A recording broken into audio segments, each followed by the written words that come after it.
Guys, before this video starts, I want to tell you about this sick website that sells hella cheap NBA jerseys. The website is ringchasers.com. I copped myself a few jerseys on there a while back, and I honestly don't know how their prices are this cheap. If you guys want to get a sick deal on a jersey, make sure you check them out. Link will be in the description, and use code LQG at checkout for an extra 10% off. What's going on, guys? It's LQG, and today I'm back with another video. So today we have for you guys NBA Legends explain how good Julius Erving was. So Dr. J was one of the most requested ones I've gotten since I started making these videos, and now we finally have him for you guys. Let me know down in the comments below which players to do next, and I'll keep bringing these videos out for you guys. But make sure you guys smash the like button on this video. Let's see if we can hit 100 likes. Also, make sure you guys subscribe to the channel to catch all the new content. We're releasing daily videos for all of 2021, so make sure you don't miss out. With that being said, let's get into NBA Legends explain how good Julius Erving was. So I was Julius Erving, and he brought so much creativity to the game. Here comes Julius Erving. You know what's next? Oh, what a shot by the Dodgers! The under the hand against the Lakers, where you're behind the basket. We all tried to do it once he did it. What a play by Erving.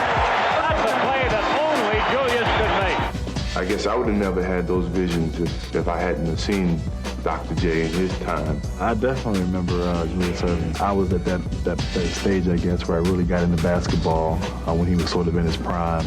Dr. J, to me, was the NBA, and I just remember him dunking on everybody. Look out! Slam dunk! Oh, Doctor! I remember a dunk he had on Michael Cooper. I think it may have been in the playoffs, where he sort of cuffed it and just sort of dunked through him, on him, whatever you want to call it. It's going to be stolen, I think, by the Doctor. Yes, he's got it. Here he comes. Way rock the baby to sleep and slam dunk. Dr. J was a beautiful basketball player to watch. Crazy style, fly through the air. He dominated games when he wanted to. Dominated. And he just said, okay, that's it. My show tonight, I'm going to affect the whole game. He just dominated with grace and style. Oh, man.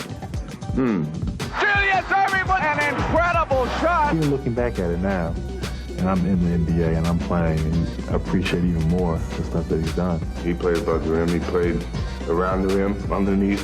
He did a lot of different things, and you have to give the credit to Dr. J.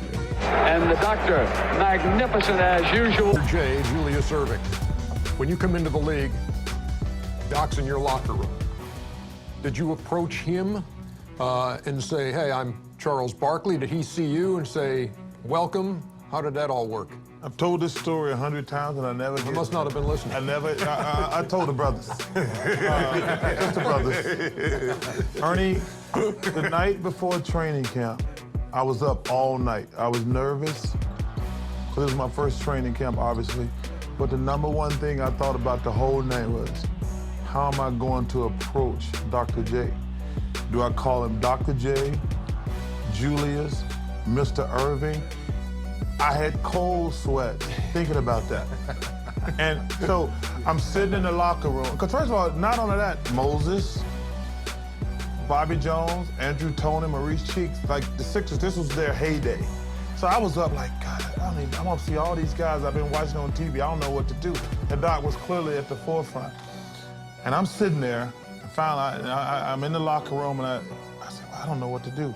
And Doc comes over and says, hey, young fella, I'm Doc. And I said, I'm Charles Barkley.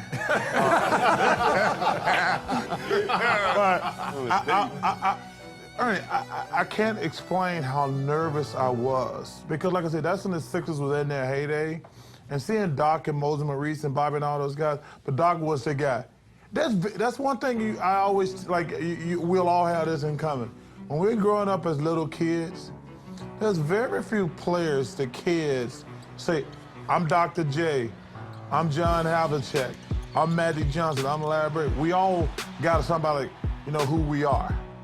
And man, Doc was the guy for most people, especially somewhere like me where we don't have NBA basketball in Alabama.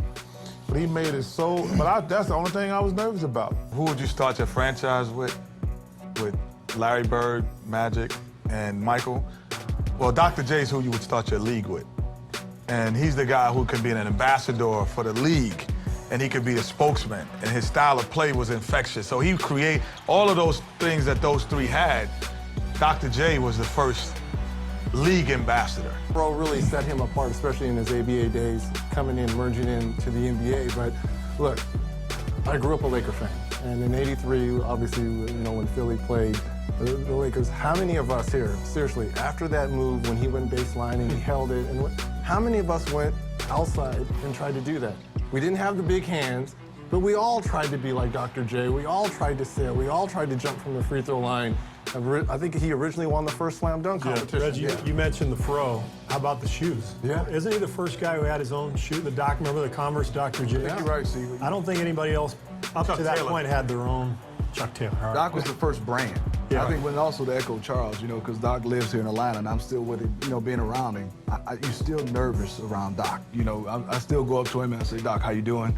And he said, I'm fine, Steve. He still has that fatherly figure over you. And like you said, Kenny, he's an ambassador of the league. I mean, Dr. J is something my dad talks about, my granddad talks about, I still talk about. I mean, I think he'll go one player like Michael, and those players will go through generations after generation. How did he impact your development as a basketball player? Well, I think it was just what you said, his style. I think the individuality of him on his teams is what made him. Because you always knew Dr. J played on great teams and everything, but I knew Dr. J, who he was, whether it was the Pisces or the fish to say Pittsburgh, and he had the same, afro on, or it was just, he was always professional, it seemed like. It seemed like, it was always his demeanor, but you knew that what he had inside of him, you wanted it, and maybe you had a little bit of your own in there, and if you ever got the chance to play, you were going to do your dunks your way, you were going to do your things your way. I mean, no one glided or even tried to have body movements like him, and so he taught me, you can be your own individual. Doc was just so smooth. He was smooth above the rim and below the rim. He was just so cool doing it. I can remember one time at LSU, I missed class, and he was down there doing something for Converse, and Coach Brown brought him over. And when I woke up, it was a hand on my chest, and I thought it was a guy that if you miss class, you gotta run laps. So I'm thinking, oh man, I gotta run these laps. And then when I looked up, it was Doc.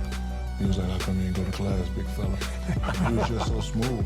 And we became friends, and when I decided to leave early, after calling my parents, Doc was one of the first people who I called. He was just so smooth, he was just so nice, and he was very hospitable. Hairdo on that photo over there. Look, I tried a little bit of I tried to do the Dr. J curl right there. I had a little curl. EST Doc. Wow. I tried to have the Doc there. That was the best I could do. There's Kenny and the Czar. I look like Robert Reed. By the Doctor. Julius in the air, palming with the right hand, floating, reaching, and spinning it in. Incredible. The Doctor with his magic shot. Just picked the ball up with one hand without even touching it with the other one, and windmilled this ball like his arms stretched from over here all the way like a rubber band. The crowd went crazy. I can't believe that. Did it, but believe me, he did it. Dr. J could do things in today's game guys cannot do. Julius was like that bird coming in on the wing, swooping in. We always looked at Dr. J as like an alien. Where'd this guy come from? Look at what he does out on the court. My God, there was nobody like him. Me and Darryl Dawkins over there. He was the first guy I ever saw with air brakes. Air brakes. He was going to the basket straight, and all of a sudden he said, and started going sideways. How did he do that? T-Mac, when was the first time you saw Dr. do it? Jeez. Classic films. The one on the Lakers when he cuffed it. I mean, that's like the greatest of all time. Favorite dunk. Stolen, I think, by the Doctor. Yes, he's got it. Here he comes. Way rock the baby to sleep and slam dunk. What's it? The Cooper dunk. Yes. When I grew up in New York City, and the Doctor was playing with the Nets. And so Larry Keenan, Super John Williamson, those were the guys I always watched early on. And Doc had the big fro. And we used to always have jokes that Doc could go, he was able to dunk on people so much because he had the big fro. And he put the ball behind his head, and then he'd move his hands, and then he'd pull it back out of his head and he'd dunk it. So it was just like, but his illusion and I think, and his dunk was great, but I think the way all of us have probably admired more the way he carried himself off the court, because he had a demeanor. It was the first time we saw what a superstar sports figure in basketball was. I think we've seen it like in music, we've seen it in other characters, but nobody had seen what a superstar basketball player was until we saw Dr. J. I would venture to say Doc, because every kid growing up in my era wanted to be Dr. J. He kind of set the stage for what guys do today, like myself, because there's a lot of dunks that he did that players today still can't do. And the way he did it, you know, I never seen nobody go around the backboard on the other side, come back and finish and dunk it in traffic. I mean, look at the dunk against Bill Walton. You know, Bill Walton was one of the great shot blockers. I mean, he had no chance of blocking Doc shots. So I would say he's the best of all time. So that's it for this video, guys. I want to thank you guys so much for watching. If you did enjoy, make sure you leave a like and also subscribe to the channel. Like I said at the beginning, we're releasing daily videos for all of 2021, so you don't want to miss out. And yeah, I'll catch you guys on the next video. Thank you guys for watching and have a great day.